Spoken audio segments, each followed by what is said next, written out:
this. All right, ladies and gentlemen, welcome back to another episode of Joe and Reese's Pickle and Boot Shop. It is our 1 year anniversary today. I don't know what day this is going to go out, but today is the anniversary. In typical Pickle and Boot Shop fashion, if we would have planned a little better, we would have had this probably released today on the anniversary, but we didn't.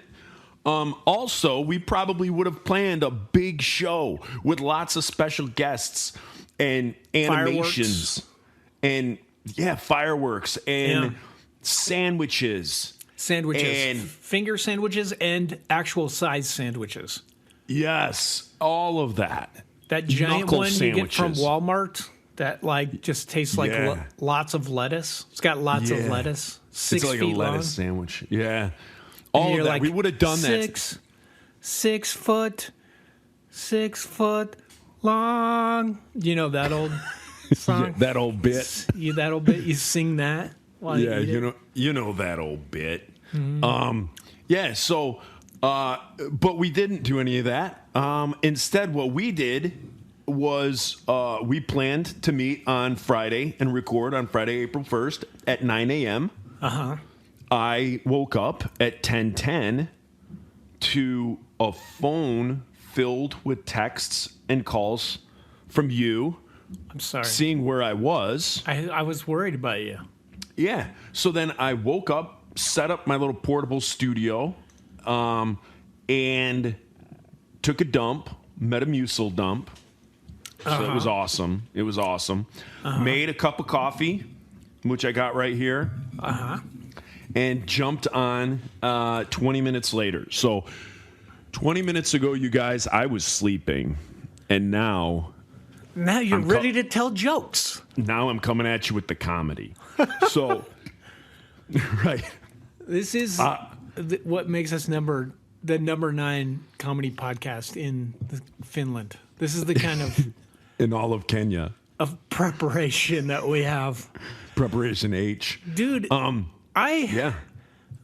woke up at 7 because I had to go in my yard and dig a hole to bury a hamster. Oh. So we lost our good friend Brownie the other night. So I did have a great coffin for him, one of the ArcLight microphone boxes. And some guy who hasn't got his microphone yet. Yeah, like, come on. I'm like, dude, Brownie first. That's what my tattoo says. Brownie first. Yeah. Okay. Have I ever told you the story of my grandpa? No. So my grandpa was born, and his name was Reinhard Threlkeld. Reinhard Threlkeld, Hulk of a man. This was my great grandpa. My mother's grandfather. Wow, that's like a super Viking name. Yeah, Reinhard Threlkeld, Hulk of a man, like 6'6", big.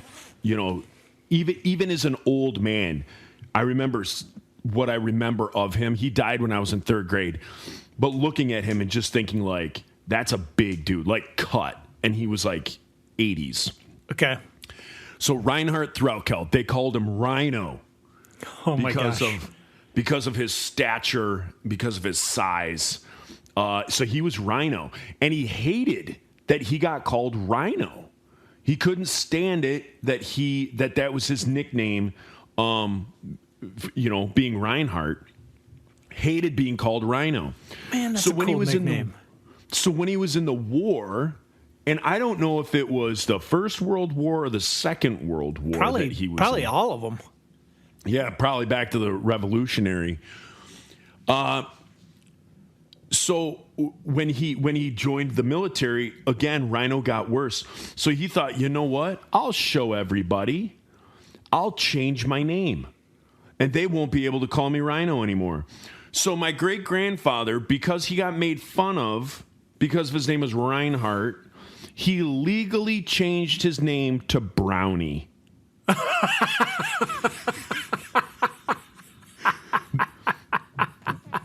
That is the truth. In the military, he had a friend named Red. He had a friend named Whitey. and he legally changed his name to Brownie. All right. Because Reinhardt you could make fun of too much. But not Brownie. So he legally changed his name to Brownie Threlkeld. Yep. That's incredible, dude. So him and the hamster share the name Brownie, and your tattoo fits with your hamster and with my grandfather. Yeah. So with your tattoo that says "I love you always, Brownie." Yeah. that my great grandpa's smiling down upon you. And he's probably up there with Brownie right now. They're hanging out together. The two of them. Because in heaven, once a week, they're like, all right, we need all the brownies over here. And there's like, can you guys line up? This is too confusing. There's too many of you.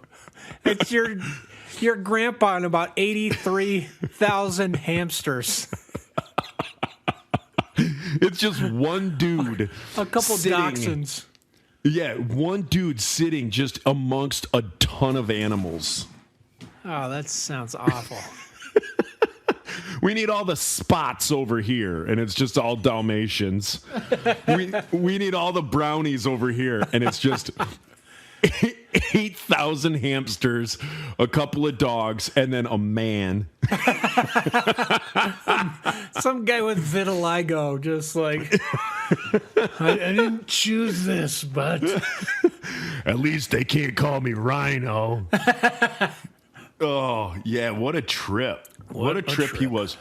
It makes me think back, because usually when your grandparents are like grandparent age, like they're funny. They get you with zingers and stuff like that, like one-liners.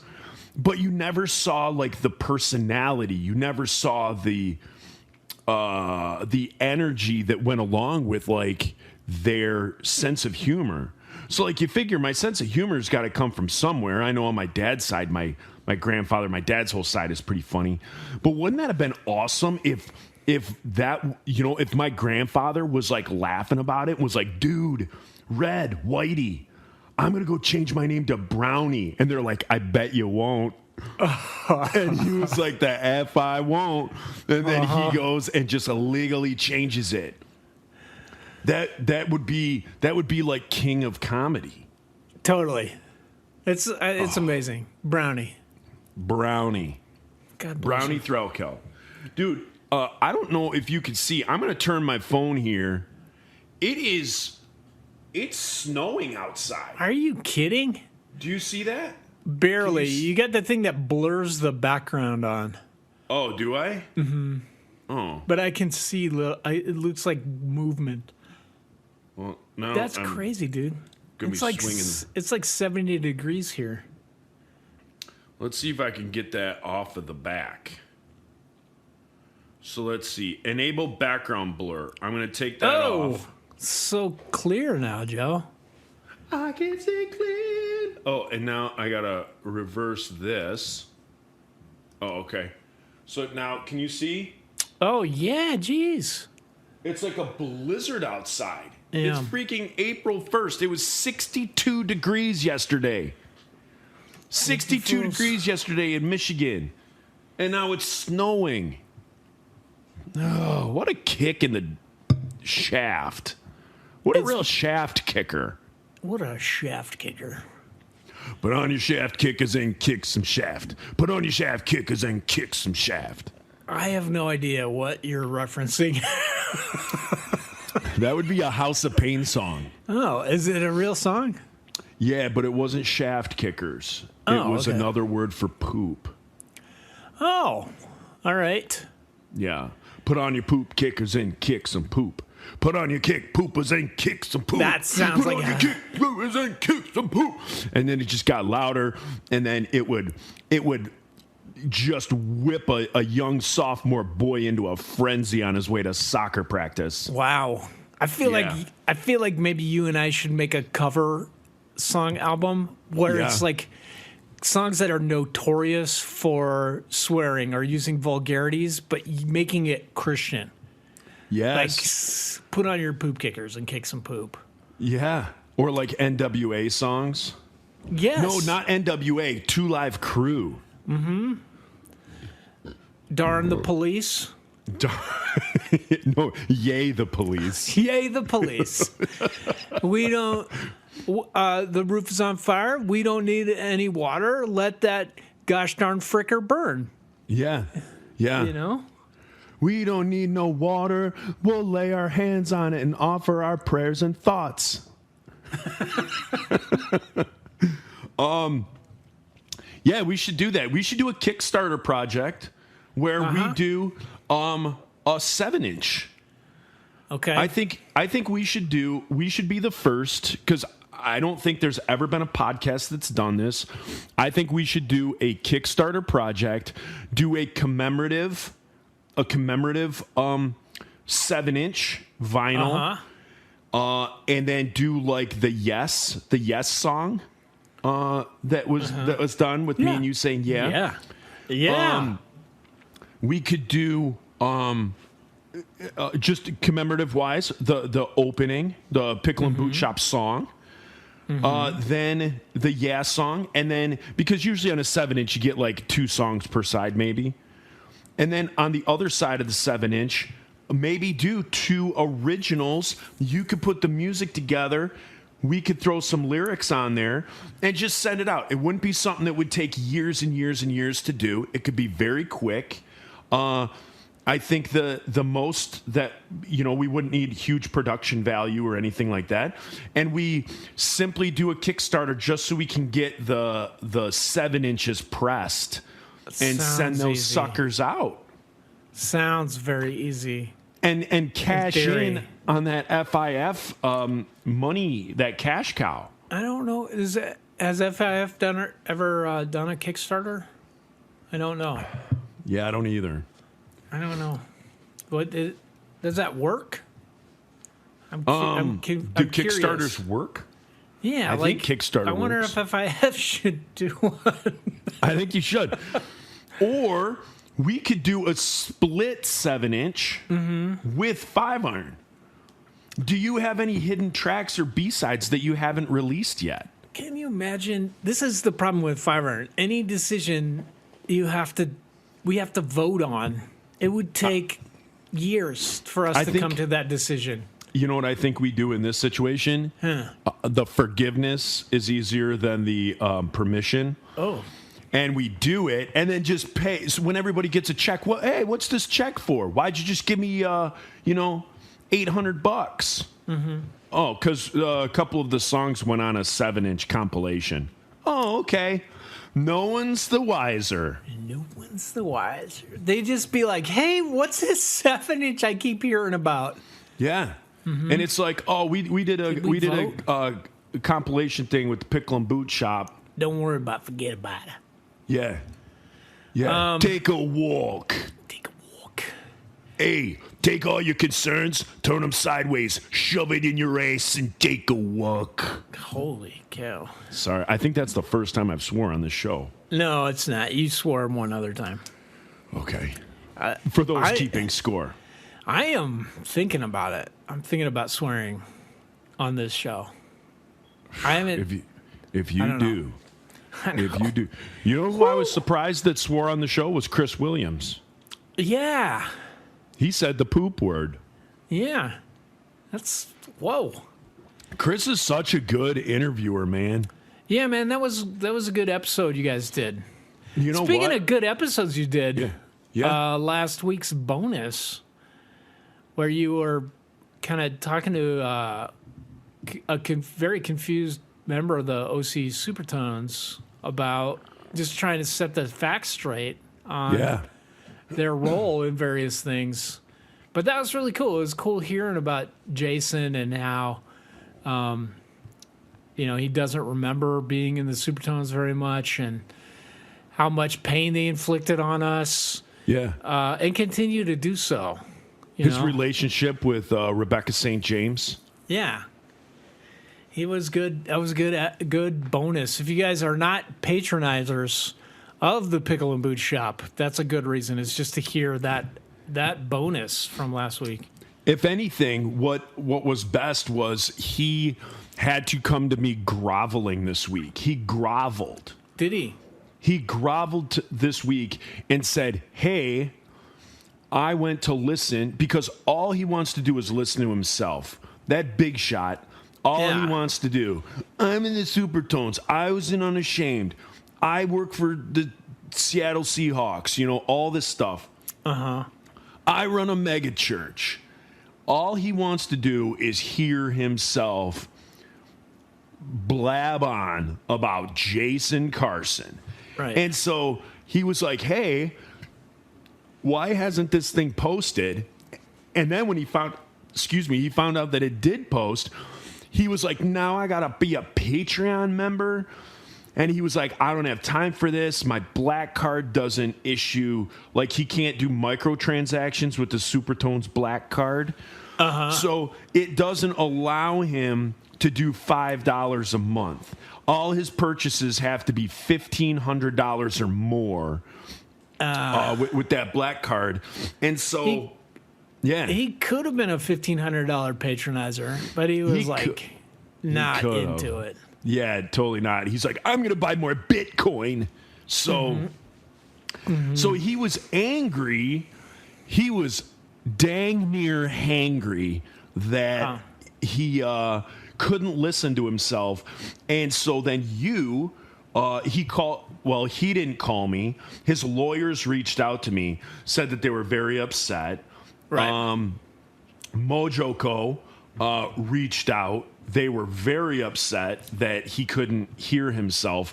And so then I had to pass that threat along to you and have you email him the tracks. Right. And I'm doing it for our new employers. I'm just trying to stay in their good graces. So, yeah. Jason Carson, don't worry, it's on its way. It's on its way. Did you hear that, Jason? If that is your real name. Mm-hmm. But anyway, that guy was on the show. His laugh is top 3 laughs of all time. And when I say top 3, I don't want to inflate his head. I don't want to make his head any larger than it already is. And I'm not talking ego. I'm talking physically. His head is the largest head I have ever seen in my life. Yeah, he has to have hats specially made. His head is like a barrel, like a whiskey barrel, just a giant head. He probably wears a 9 3/4 baseball hat. Yeah. I'm worried about his neck. He's going to have to get a cervical collar at some point. Yeah. It's like a grape on a toothpick. And so, but that guy's laugh is freaking fantastic. And when you make him laugh, and he's such a jovial guy that he laughs at everything. Yes. But so when he laughs, you feel like you're the funniest person on the planet because of how hard he's laughing. But then you realize that someone who's not funny can say something and he laughs that hard. So, but what a good dude. Or at least he puts on that face of being a good dude. Right. Yeah, we got to work this angle and see if we can't get some more dirt on the Supertones from him. Just kind of use him on the inside. Next we'll get him back on the podcast. I think he can be flipped. He needs to turn down the gain on his mic because it was like blaring. But that's easy. He was using Jason, unlike most pastors. Now, correct me if I'm wrong, but a lot of pastors seem to be very tech savvy. Pastors always have like the latest, like MacBook Air Pro, whatever, iPhones. It's very weird. It's very weird. iPhone Book Pro, they've got that. Yeah, it's very weird that in that realm where it's like, hey, let's not go after stuff. Pastors always seem to be very plugged in with the latest technology, and he is not, which I think adds more to his genuineness and likability. I mean, that guy, if there's someone on the planet that doesn't like Jason Carson, I will punch you in the friggin' face. Yeah. I will punch you in the friggin' face, man, because you can't not like Jason Carson. Even despite the fact that he was in a lowlife, the Supertones. Yeah. But he was also an unashamed. Yeah. Despite the fact that he's an absolute trashy lowlife, you can't help but love the guy. Right. You can't. He's like the lovable loser, like Charlie Chaplin. What was that guy's name? The lovable tramp. Chaplin. Charlie Chaplin was the lovable tramp. The lovable tramp. I think is the name that they gave him. You know, but he's someone very he's just a good dude. But the thing is, he has, back to the tech thing, he has no tech savvy whatsoever.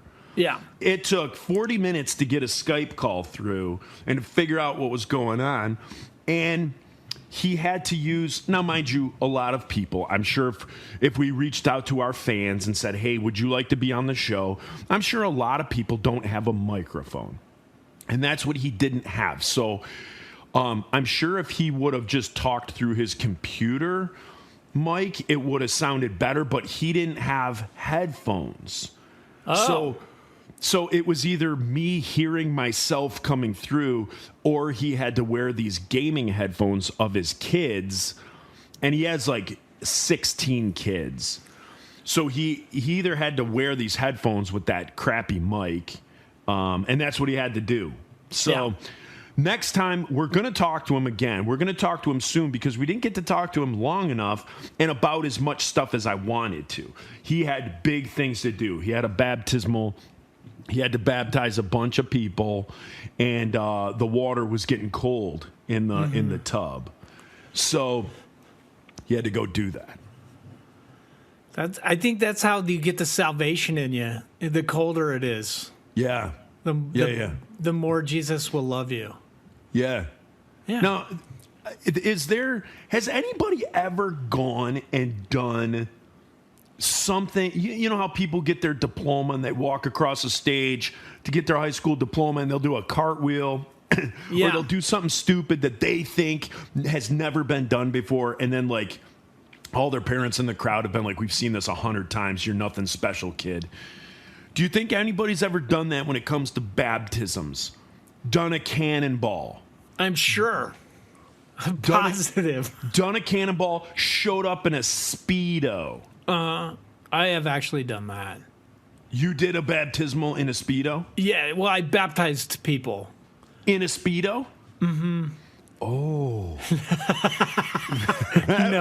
No. Okay, I was like, holy cats. But I'm open to it. I am open to it. That's I am still a ballsy, licensed pun pastor. intended.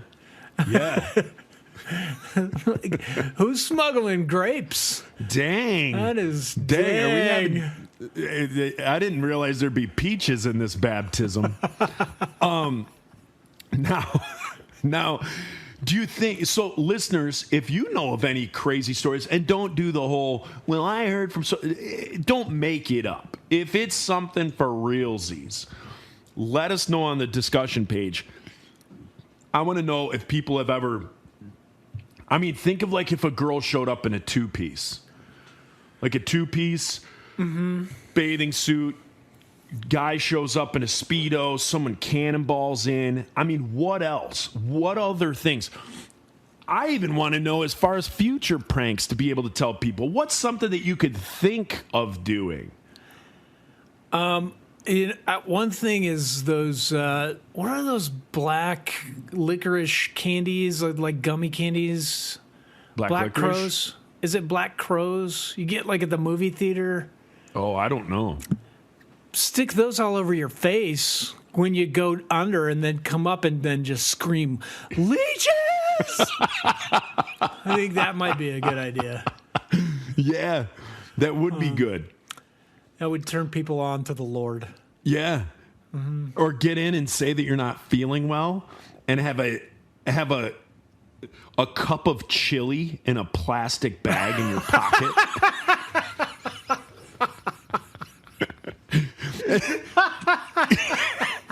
And then get in, say that you're not feeling well, and then when you get in and they're talking and they're going through everything, open the bag of chili in your pocket and shake it a little.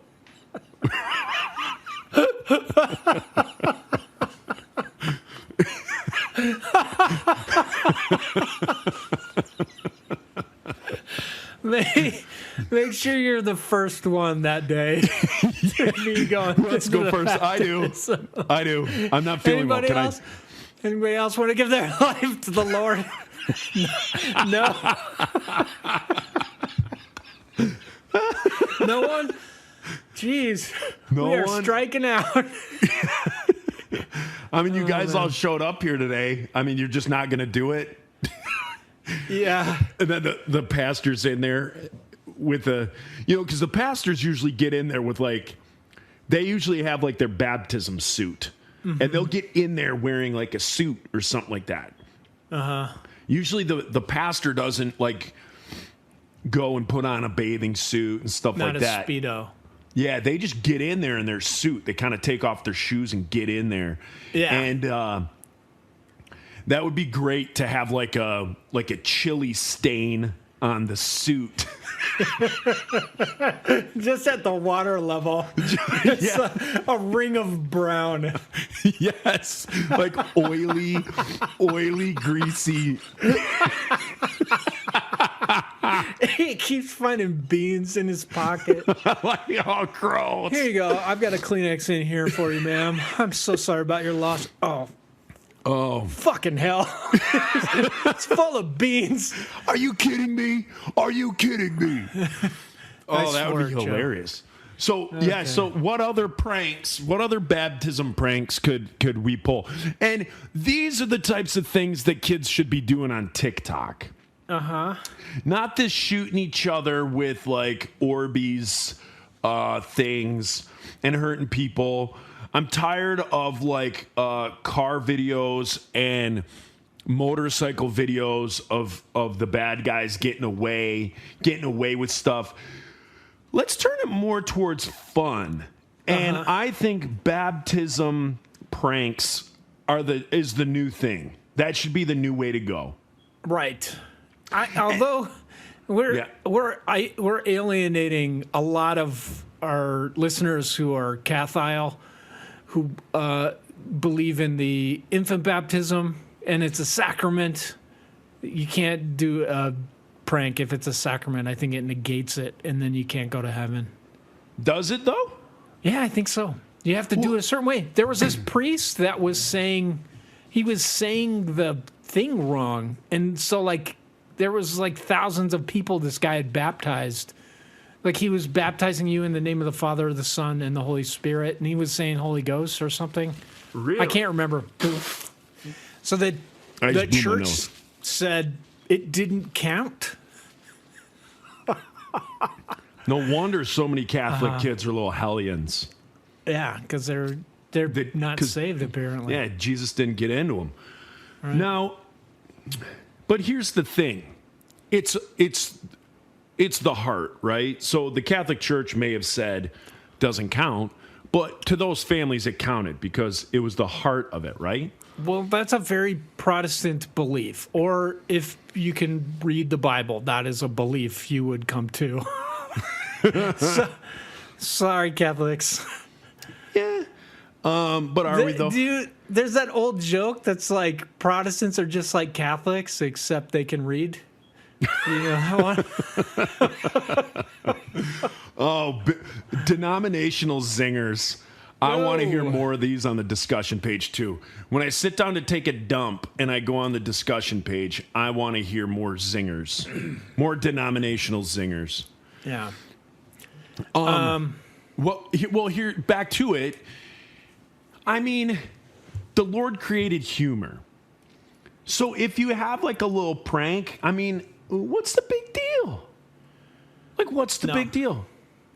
No, I mean, the concept of having sacraments be your validation before God, that fact that you have to do all these sacraments, that you marriage, that it's a sacrament. Either you get married to a person or to the Lord, as a priest or a nun. That is important in Catholicism. You have to be baptized. you have to go through confirmation, catechism. Yeah, and you have to complete these things.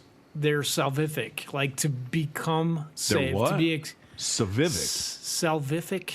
It's part of your salvation. Salvific. I've never even heard of that. That's It's the like adjective terrific form and salvation, of salvation together. If you have terrific salvation, you're salvific. Yeah, but like, and I don't think all Catholics believe this, but I do think that's like the official position of the church, which is it's a bummer for me as a Protestant, because I feel like, like what I believe is freeing. There's nothing you have to do. There's nothing you can do for your own salvation. Right. Right. You believe, and that's a gift from the Lord, Yeah. and sometimes you believe more than you don't, and sometimes you're having trouble with it. But like I believe it's a gift from the Lord, because it keeps coming back. It just I don't know. I don't think that biblically you can say like these things are required for salvation. The Catholic Church has done a lot to undo the damage that papal edicts have put out. Like historically, popes have been like, yes, you'll go to purgatory if you don't if you don't have these sacraments, then your rich family members can pay to get you out of purgatory. And so they had these things called papal indulgences, where people could pay to get their family out of this make-believe place called purgatory. I would love to think that God like created this lineage of church leaders from Peter on, and that he was speaking directly to them. I would love to believe that happened, but so much of the things that popes said were not biblical. Like, they didn't line up with Scripture, like papal indulgences or sacraments required for your salvation. It just doesn't line up. And or as Dogma, the movie Dogma showed us, people could just walk through an arch and be forgiven. Well, I mean, basically, biblically, you can break it down to just you believe that Jesus is like the interceder, that he has gone between you and God, that his sacrifice meets all Levitical law, that his life and sacrifice, and then you believe that and you have salvation. I would like to think that, and here's where I'm going to stray from most of the church. I don't know if I believe this. It's wishful thinking. But there is no verse that says it has to be while you are in your body, that your soul hopefully gets a chance to see Jesus and see, like God in reality, and is able to accept that and believe after you die. Not just on earth. That's an interesting concept. Yeah. Well, I don't know. I mean, one of the things that kind of has stuck with me is I read this book called Evidence of an Afterlife. I'm listening. I'm grabbing another coffee. Okay. I don't know if I talked about this before on the pod. I think I did once. Kind of briefly went over it, but I read this book by this doctor that had died. He had like a near-death experience on an operating table, or he was in a car accident. I can't remember.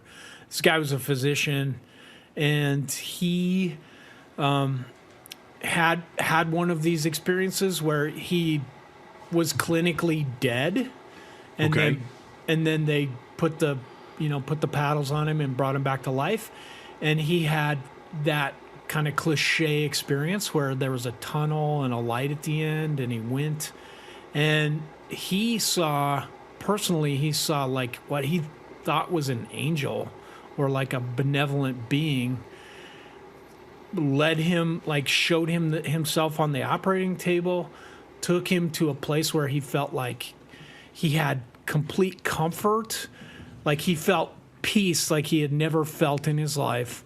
Okay. He said he saw, like he could see 360 degrees and above him and below him at the same time, and perceive feelings of people that were in the operating room. He could feel their feelings and kind of think what they were thinking. He felt all that, was taken to this place, had a review of his life where he just saw his entire life. And the main point of it was like, here is where you hurt people.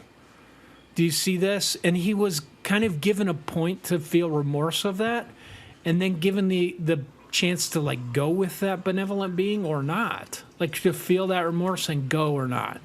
So he was like, this is crazy, talking to people after he had come back and been with life, and describing like, hey doctor, I saw you do this in the operating room.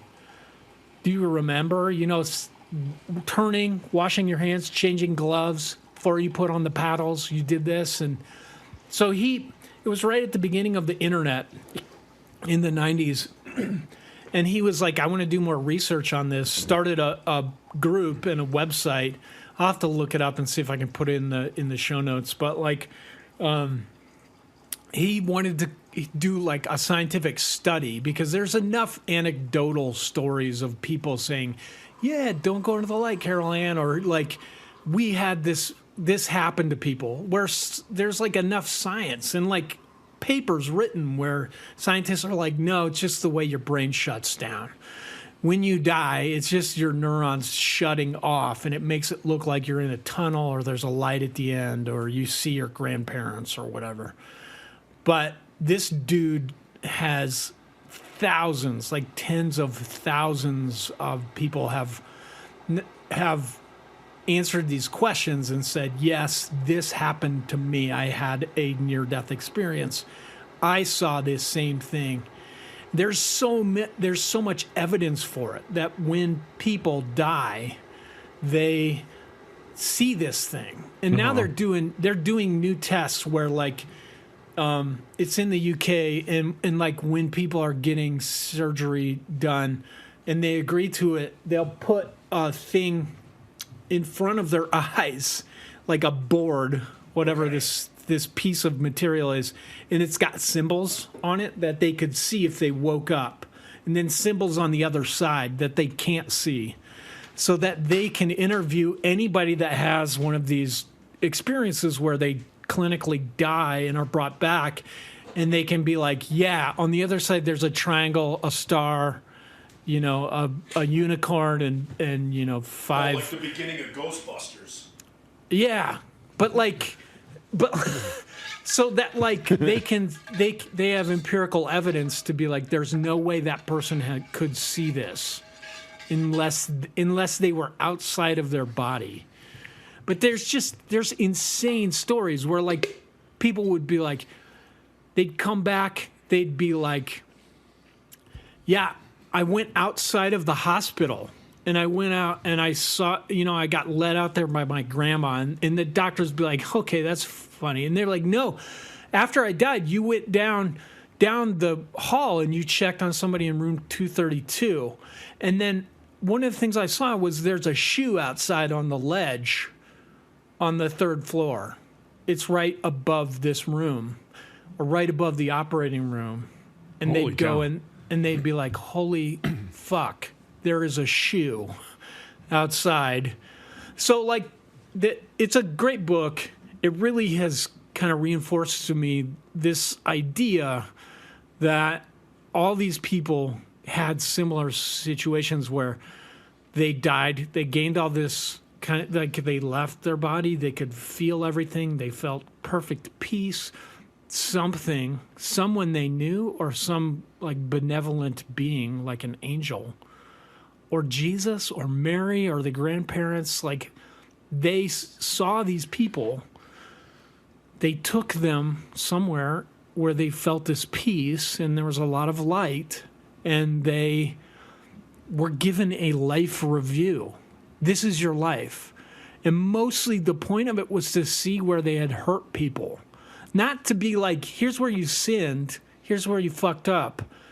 Here's what hurt people that you did. And they saw it and kind of felt that pain that they had caused. And were able to just feel that they had done wrong. Like in the way that they, like from the other person's perspective, their entire life. And some of these people were dead for like 30 seconds and reported the same thing. You know, they saw their entire life. And then repented, felt like, oh, this is awful. I feel awful about it. And then this being was like, either, hey, your story's not over, you're not done, you got to go back, or gave them a choice. Do you want to stay with me? You want to go with grandpa?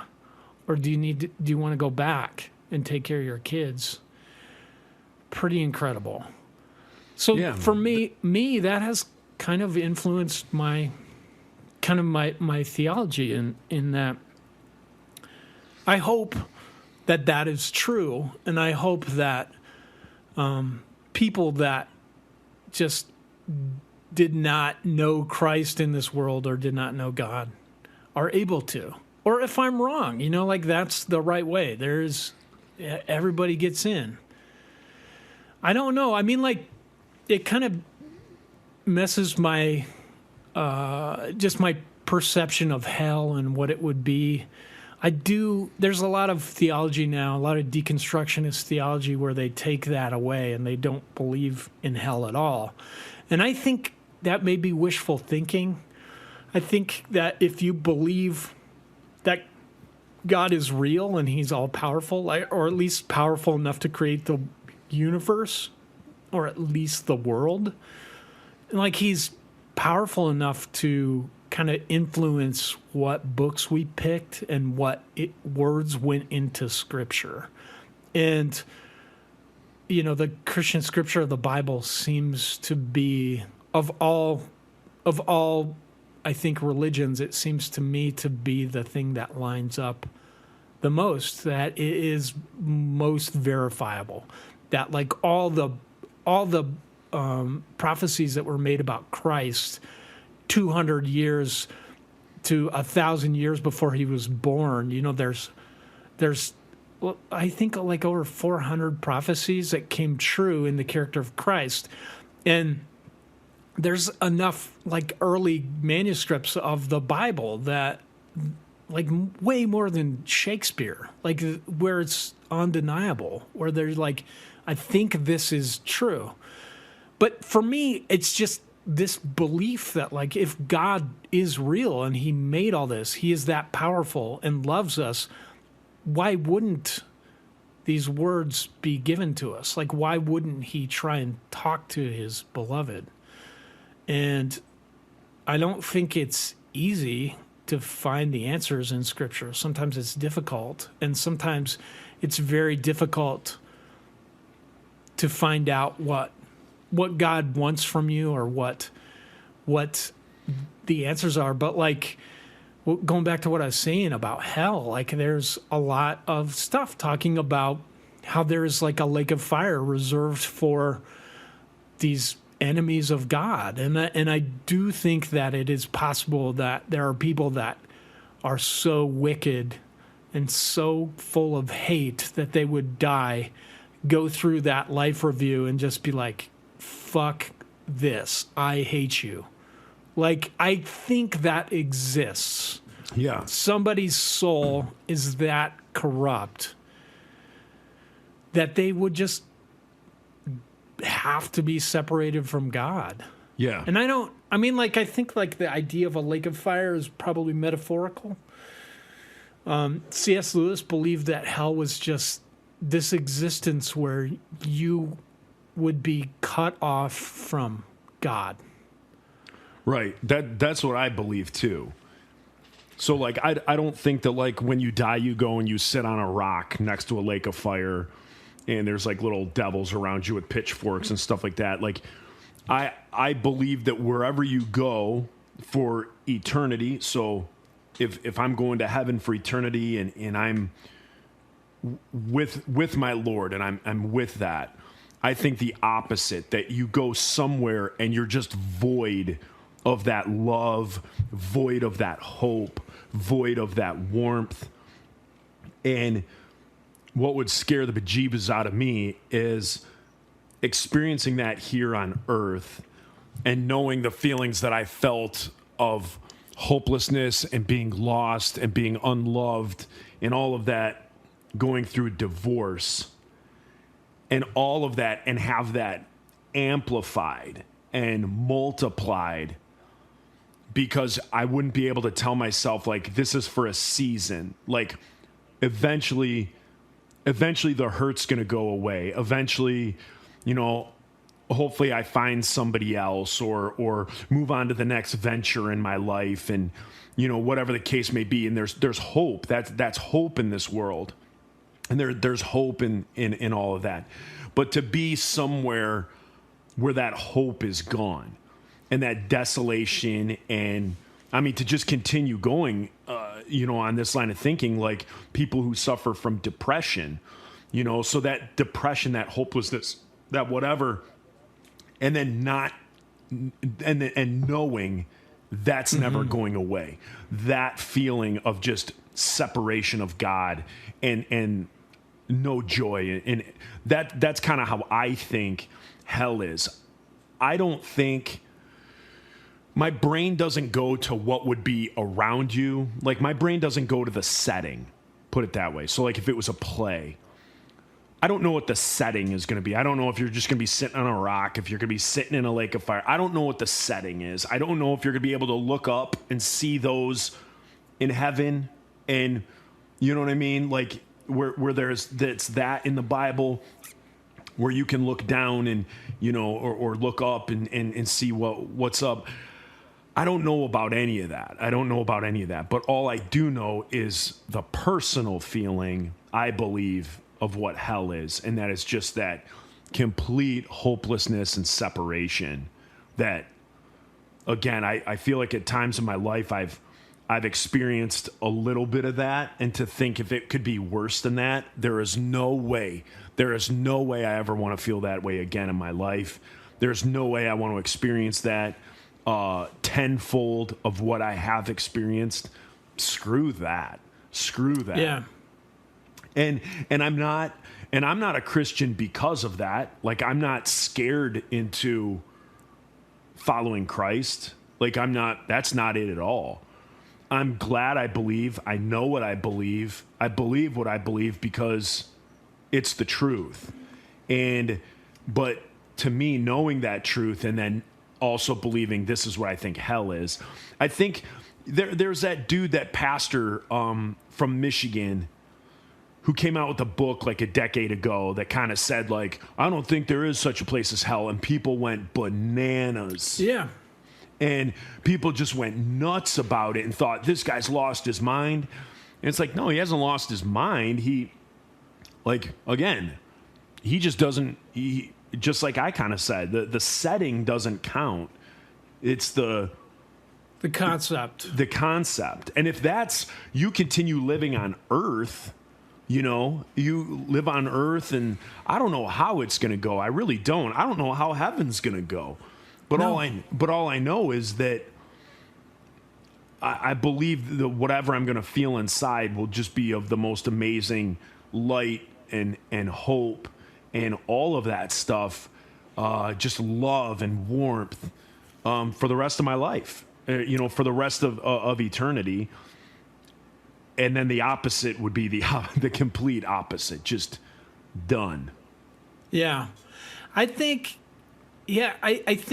the problem with this not believing is in hell is a lot of it stems from anger and just hurt from the church for 2,000 years using the concept of hell to to scare people into believing. Yeah. Which is not a biblical reason to believe. Like, that is not Jesus Christ. he did not do that. He did not scare people into believing in him. He served people and loved them. And that is Christ. Like, no one should be scared into believing Jesus, because like what he offers is love. He offers being your brother and your father, and like familial love, being in a family and being loved unconditionally, being loved despite all your many flaws, despite that, like not asking anything of you, that you don't have to do anything or be anything. You cannot be good enough to gain the love of Christ. It is given to you freely. That is what is offered. Not just that, but this friendship that I don't think I could live without. I'm going to tell you this with the caveat that an hour before we got on the podcast, I was telling God to fuck off, like screaming it, so angry. I'm so pissed at God right now. I'm pissed because my dad is in the hospital, that he may not live, that my mom just died. I just buried my daughter's hamster, which sounds so trivial and stupid, but I fucking love that little thing. So sad. And I'm being divorced. I'm being attacked by this stalker who is, like harassing all our fans, all this shit. But like, it's okay. I know that God loves me because I can scream, fuck off, I hate you, and he's still there. That is what God offers. That is love. And I know that it is easy, I think, to look at the world and just say, then why is there pain? Why is there suffering? I think that way of looking at life is flawed, because you're only looking at this 80-year, 90-year span of time that we have on this earth, where we experience physical and emotional pain. And if that is all there is, then God is a monster. But that is not it. We are told that we are eternal souls, that our souls will go on living forever, either separated from God or with God. So for me, like, just pain is temporary. Pain isn't even real. It's a response to stimulus. It is something that is attached to these animal bodies that our souls are in, that warns us of danger. Physical pain, emotional pain passes. The things that scar us, the things that give us PTSD, the reason is because you see something happen that fucks with you spiritually. You see somebody get killed, or you see something horrific, or you're abandoned. Somebody leaves you, something terrible happens, you're abused, sexually or physically or mentally. These things leave scars because they are counter to what your soul is made for, which is to know the perfect love of God. And then we tend to hurt each other because we're hurt. But I think that, like, one day that will be erased, that you will see where you have hurt people and be able to feel sorry for it and be forgiven, and know that perfect peace with God. Right now, I can tell you that the thing that gives me the most joy is that love, whether I experience it through other people or through moments or through God, just knowing that peace and knowing that friendship and just knowing that I am abandoned by almost everything and everyone in this world, or that I will be. All the people I love, I will abandon or they will abandon me, but God will not.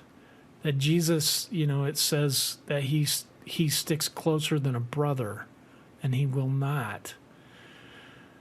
That he is your friend, and if that is the only sacrament that is required of us, that we know and love and are loved by Jesus, that's awesome. Yeah, for sure. For sure. Well, Yeah. let's do this. Let's bring this deep conversation. No, that's good. I think it's what our listeners love hearing because it's what's discussed a lot. Let's bring this to an end. Oh, my dog decided to wake up. Oh, good. Yeah, good old Grim. Well, that's it, man. I got to get going. All right. I'm a little bit late on doing what I got to do next. So, shovel. You got to go out there and shovel. Yeah. So, Pickle Peeps, thank you so much. We gave you an extra, I think we did about 2 hours here for the freebies. And then me and you are going to get together, Sunday morning and knock something out for the patronizers. Yes, we are. All right, cool. Well, I love you, brother. Love you guys. I'll talk to you later. Love you, Joe. See you. Peace of pizza. For more shows like this one, visit rockcandyrecordings.com. Okay.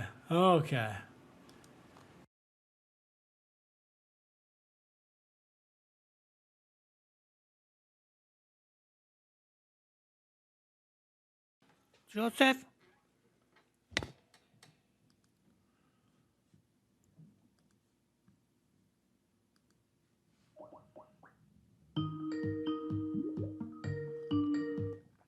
Hello? Pickle? Pickle? Come to Florida. Come to Florida. I cannot hear you. Oh, no. Pickle. I cannot hear you. Pickle. Pickle, now I hear you. Come to Florida, Pickle. Pickle, Joseph. are you washing your ass? You wash your butthole. You need to wash your ass, Pickle. Pickle. Don't get stinky underwear. What's up? Where are you now? I'm at Heidi's. Oh, wow. Yeah, I need to figure out quick why my ain't coming through my beats here. Give me 1 second. Okay. Okay, it says it's connected on my beats, but I don't hear you. Is it BEETS? Because that would explain it. Yeah, that is what it is. Mm-hmm. I had it set to the vegetable. Yeah. Well. What? Oh, fuck.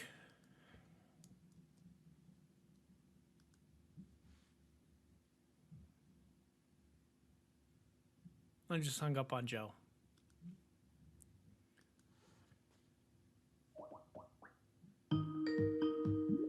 I just hung up on Joe! I hung up on you.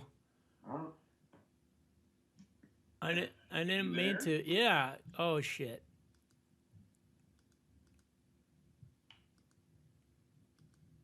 Hey, yo.